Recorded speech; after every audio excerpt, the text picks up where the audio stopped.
We're starting this episode with Darkman.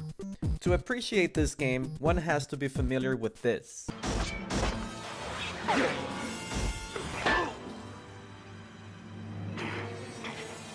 So yeah, that's the inspiration to this game. And yes, there are many things that we could complain about this game. But I for one appreciate a good effort by the developers to try to stay true to the movie, and at the same time insert some unique play mechanics. Each level presents a new challenge, as you acquire a new identity along with new skills. Darkman is a unique superhero that if you have not heard of him, you should check him out. With a unique storyline and interesting mechanics, Darkman is one for the books.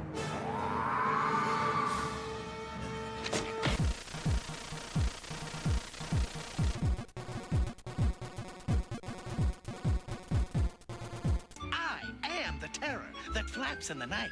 Yeah, gotcha. Okay, now let's play some Darkwing Duck.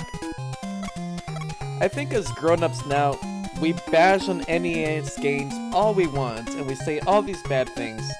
But the reality is that being able to play one of your favorite cartoons on a decent game felt somewhat magical when you were a kid.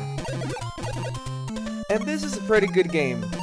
You gotta help this egocentric, attention whore, nim-witted, but loving father of a duck.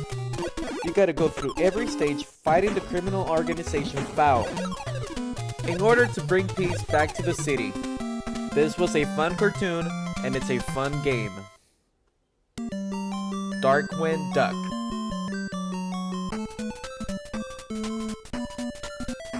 Yippee-ki-yay, motherfucker.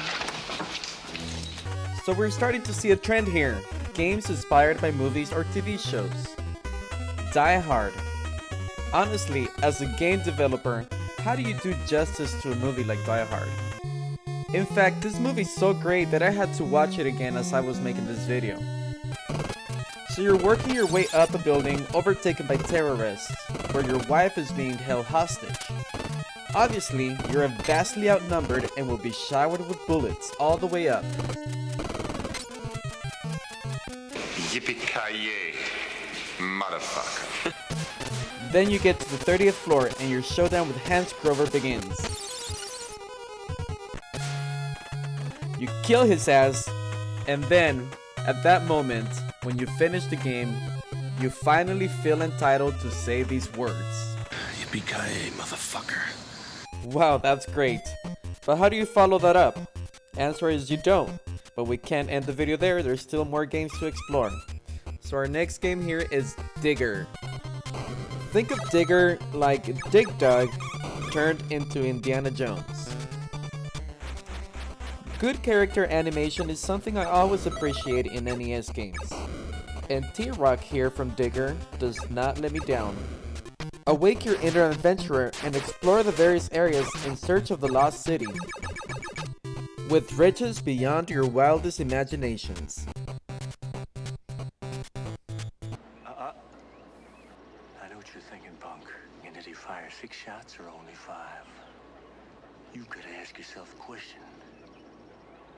Do I feel lucky? Well, do you, punk? Dirty Harry.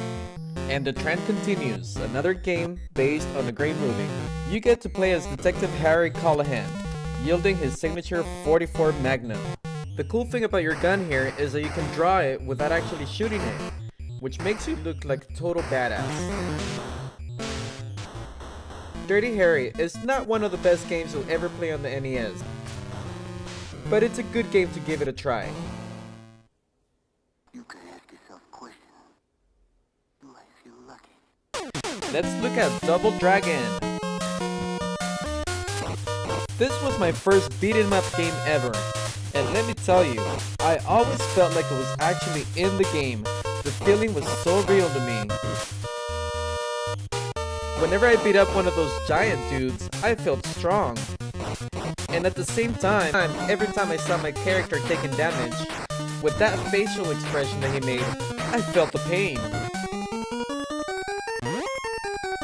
What's messed up about this game that in the end, if you were playing 2-player co-op mode, you had to defeat the other player in order to be the one to kiss the girl. And I was never the one.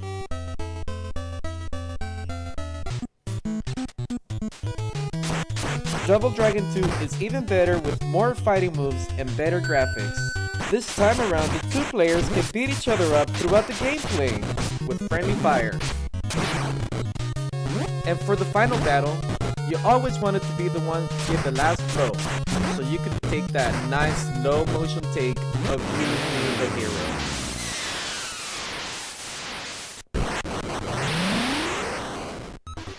And then we have the third installment, Double Dragon 3 The Sacred Stones. This time around, you're traveling around the world in search of the sacred stones of power in order to save Mariam once again. The new features include new players, new characters with unique fighting styles.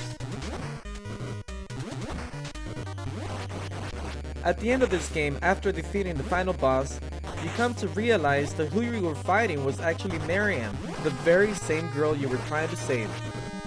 That is messed up.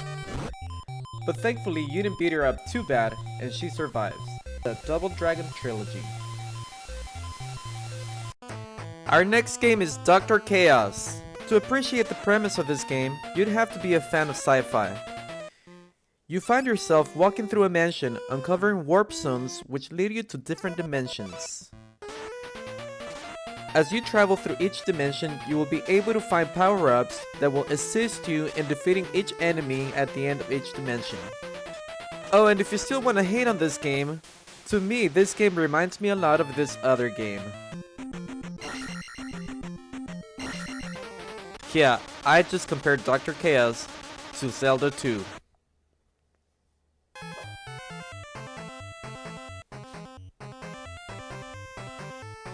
Now let's look at Dragon Fighter. This is another game that I think is very underrated. What other games allow you to play as a magical human? Yeah, I did it again. And this is the best boss battle on the NES by far. So you gotta defeat this guy by stabbing at his testicles. Those are his testicles, right? Right? And a unique feature about this game is that you get to turn into a dragon. This is Dragon Fighter.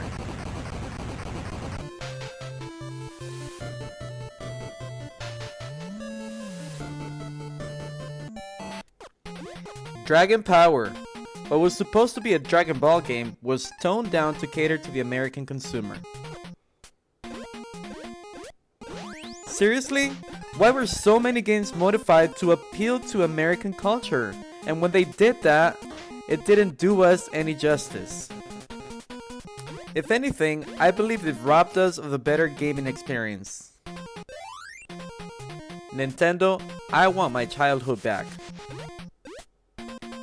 But Dragon Power can still be an enjoyable game, again, if you appreciate it within its limitations. This is Dragon Ball Z, Dragon Power.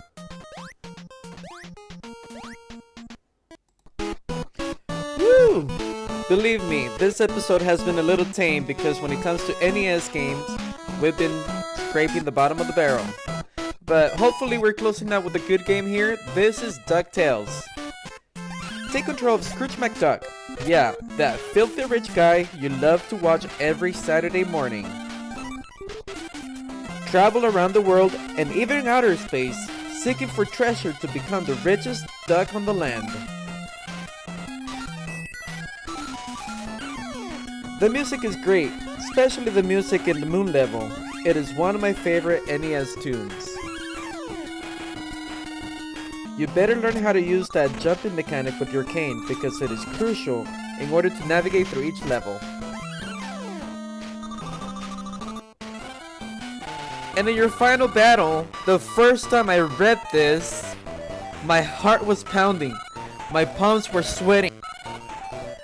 I was jumping, I was desperate to get to the top first, and I did it! It was one of the most rewarding moments of my NES experience. DuckTales for the NES, a very enjoyable gaming experience. And we're closing out with DuckTales 2, another great game. Once again, travel around the world as Scrooge McDuck in a race against Glumgold to become the wealthiest duck on the planets. This game follows the same playstyle of the first one.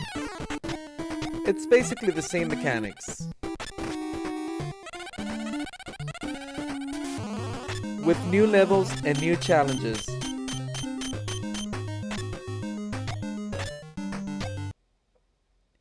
And at the end of the game, in true NES fashion, we're given a valuable lesson.